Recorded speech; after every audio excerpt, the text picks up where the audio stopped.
Hello friends, आप सभी का आपके YouTube चैनल गोंडवाना की बात पर स्वागत है। दोस्तों, आज की इस वीडियो में गोंडवाना गणतंत्र पार्टी छिंदवाड़ा जिला अध्यक्ष देवराम भलावी जी की तूफानी संबोधन को सुनने जानने के लिए वीडियो में अंत तक बने रहिए। 2024 की कछारगढ़ महासम्मेलन और हाँ, गोंडवाना की बात पर नए हैं तो चैनल को सब्सक्राइब कर बेल आइकन को ऑल प्रेस कर दीजिएगा। इससे नए वीडियो की अपडेट मिलता रहेगा। तो चलिए वीडियो स्टार्ट करते हैं। हमारे साथियों, आज गोंडवाना की लहर यही कछारगढ़ से जैसे 33 कोटि बच्चों को पूरे देश के गांव, शहर और गली, जंगल, पहाड़ में जाकर जिन 33 कोटि बच्चों ने इस कोया पुनः का सृजन किया, जिन्होंने इस प्रकृति के नियम को तमाम सगा समुदाय तक बताने का काम किया, उन्हीं 33 कोटि बच्चों की तरह आज दूर दराज गांव से आए हुए, ठंडी में कुकड़ते हुए, बड़े दूर से पैदल चलते हुए, कई के पैर दर्द दे रहे हैं, कई के घर में फोन लगा रहे हैं, कई प्रकार की समस्याओं को दिमाग में रखते हुए वो तमाम सगाजन से मैं कहना चाहता हूं कि जैसे 33 कोटि बच्चों ने पूरे विश्व में संदेश दिया, वैसे ही आज आप इस कछारगढ़ के पंडाल के नीचे से जो भी कुछ सीख के जाओ, पूरे देश दुनिया में पहुंचाने के लिए आप काम करोगे। क्या आप तैयार हो? हम लड़ने के लिए भी तैयार हैं, उन लोगों से लड़ने के लिए तैयार है। कई षड्यंत्र इस समाज को बहकाने के लिए, मारने के लिए, काटने के लिए हो रहे हैं। क्या षड्यंत्र भाई?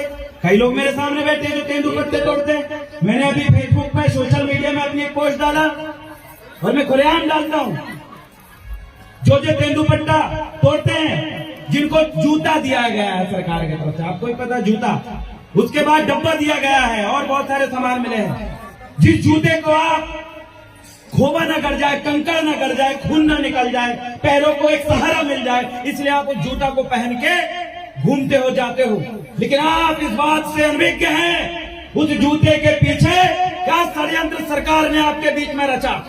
क्या षड्यंत्र का?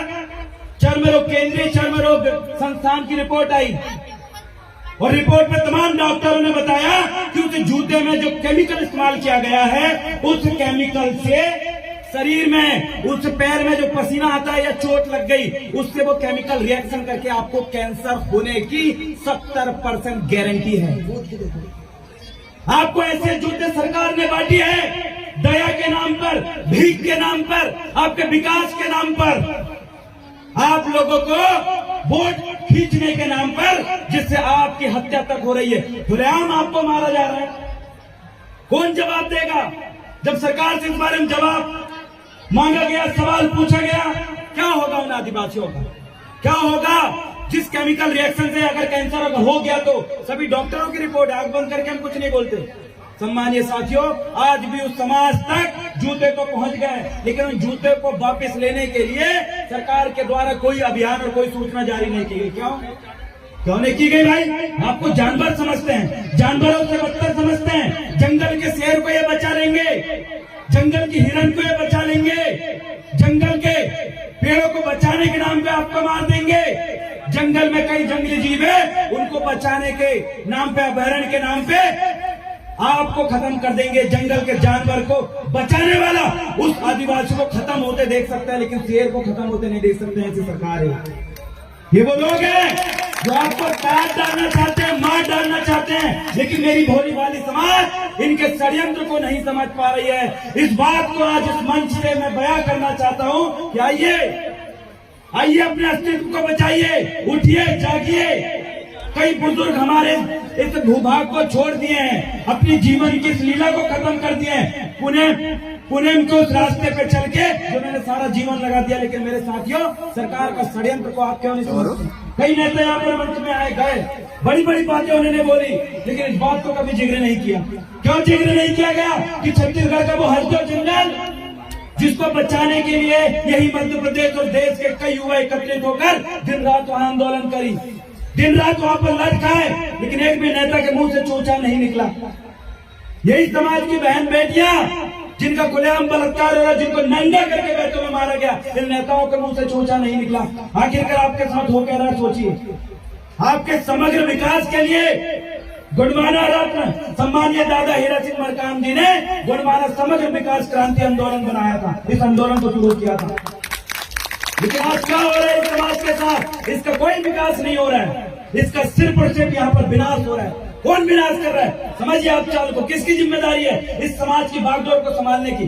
किसकी जिम्मेदारी है? ये भूखी नंगी समाज जिसके यहाँ बच्चा दारू पीने लगता है, जमीन बेच देता है, बहू बेटियों को मारता है, जिसके यहाँ समाज खुलेआम बाहर के लोग जिस समाज की बेटियों को फंसाने का काम करते हैं, उनके नाम पे जमीन खरीद के उनको फांसी में लटका के और उनको जहर देकर मारने का काम कर रहे हैं। कौन बचाएगा इस समाज को? किनकी महत्वपूर्ण जिम्मेदारी है? आज उस जिम्मेदारी को बताने के लिए आज मैं यहाँ पर आया हूँ।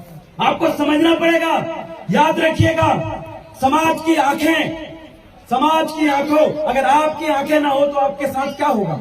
अंधेरा होगा, कहीं भी आप गिर जाओगे, कहीं भी आप चोट खा जाओगे, पूरी दुनिया में आपको कुछ समझ में नहीं आएगा, जो भी आप काम करोगे कभी सटीक नहीं होगा। बिना आंख का एक व्यक्ति को महसूस करिए उसका जीवन का क्या हो रहा है, उसकी दैनिक क्रिया का क्या हो रहा है। सम्मानीय साथियों, जैसे बिना आंख का एक व्यक्ति अपनी रोजमर्रा की दैनिक क्रिया, खाना भोजन से लेकर नहाना से लेकर एक भी काम ढंग से नहीं कर पाता, वैसे ये समाज है। ये समाज की दो आंखें हैं, इनके सरकारी अधिकारी और कर्मचारी। ये समाज की दो आंखें हैं। एक स्टोरी के माध्यम से आप समझिए, मैं अपने दोस्तों के साथ इस बात को मैं चर्चा भी कर रहा था कि एक परिवार का एक बहुत बड़ा लड़का, सबसे बड़ा लड़का, जिसको मम्मी पापा ने बड़ी मजदूरी करके पाला, उसके भूखा था वो, उसको खाना दिया, उसको पाला गया। बच्चा बड़ा होकर बहुत पढ़ लिया, पढ़ने के बाद बढ़िया नौकरी लग गया और एक समय बाद वही बच्चा अपने माँ बाप के खिलाफ मक्कार निकम्मा निकला। उसने अपने माँ बाप को उस खटिया में छोड़ दिया जहाँ उसके माँ बाप पूरा अपना मल त्याग करते हैं, उसको कोई धोने वाला नहीं है, उसको कोई खाने खिलाने वाला नहीं है, भूखे प्यासे वो रहते, पानी पिलाने वाला कोई नहीं है। पढ़ने लिखने के बाद एक बच्चा निकम्मा और मक्कार निकल जाता है। अपने उन्हीं माँ बाप जिनने अपने खून पसीने की रोटी उसको खिलाई, उसको शिक्षा ग्रहण करवाई, नौकरी में पहुंचाया, वो बच्चा का निकम्मा निकल जाए, उस माँ बाप के अंदर क्या बीतेगा? क्या बीतेगा उस माँ बाप के अंदर? वो हमेशा पूरी जिंदगी कोसते रहेंगे कि ऐसी औलाद मैंने पैदा करी। वैसे ही औलाद, आप समझ जाइए, जैसा वो निकम्मा बेटा, मतलब एक निकम्मा अधिकारी कर्मचारी जो समाज के नाम पर पीला गमछा भी डालता। तो धन्यवाद देना चाहते हैं यहाँ पर भूमिकागढ़ बैठे हुए शिक्षा के विजय सिंह अड़वाची जी, सरकारी नौकरी के साथ साथ एक समाज का दायित्व निर्वहन कर रहे हैं, लेकिन सैकड़ों अधिकारियां हैं, वो क्यों नहीं करते? ये समाज की, याद रखिएगा, ये वो निकम्मे बेटे हैं जो समाज का कर्ज कभी अदा नहीं करते। पढ़ने लिखने के बाद भी कौन करेगा भाई ये समाज? अभी देखिए हमारे कई बच्चे जो थे जिनको खाना नहीं मिल रहा था, खाने नहीं था, कई जगह घूम रहे हैं, उनको नहीं पता, कई फटे कपड़े पहन के आए, कई के ओढ़ने के लिए कम्बल नहीं है, फटा कम्बल ओढ़ रहे हैं। ये हालात हमारे समाज की है। इसकी इकोनॉमिक डेवलपमेंट का काम किसका है? आर्थिक विकास का काम किसका है?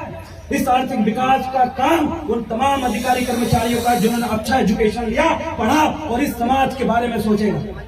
ये वो समाज का व्यक्ति जो अपनी बेटी की शादी कराने के लिए, जिसके पास पैसा नहीं होता, वो तड़पता है, उसकी आर्थिक स्थिति बनाने के लिए सोचे। वो बच्चा जो 2 वक्त की रोटी नहीं मिल पा रही है लेकिन पढ़ना चाहता है, उसकी शिक्षा के बारे में सोचे। कौन सोचेगा? इस समाज के अधिकारी को सोचना चाहिए, लेकिन सोच रहा है क्या?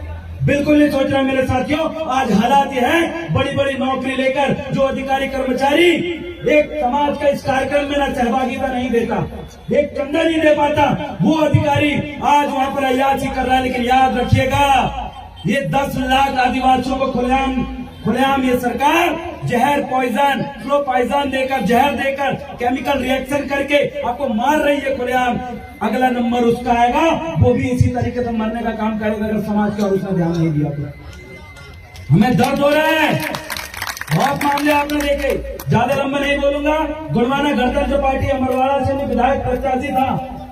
हम लोग जब चुनाव के लिए खड़े होते हैं तो हमें चुनाव नहीं लड़ने दिया था, रोका जाता है दुश्मनों के द्वारा, मारा जाता है हमें, अगर सड़कों में हमें गाड़ी हलाई जाती है। लेकिन सम्मानीय साथियों, हमारे अंदर दादा हीरा सिंह मरकाम और गोंडवाना समग्र क्रांति आंदोलन की वो क्रांति भरी हुई है। कई लोगों ने रोकने की कोशिश किया था, आपने मेरे वीडियो को देखा, कई लोगों का हमने मुंह तोड़ जवाब दिया था कि गोंडवाना के पीले गमछा को तुम्हारी रोकने की औकात नहीं।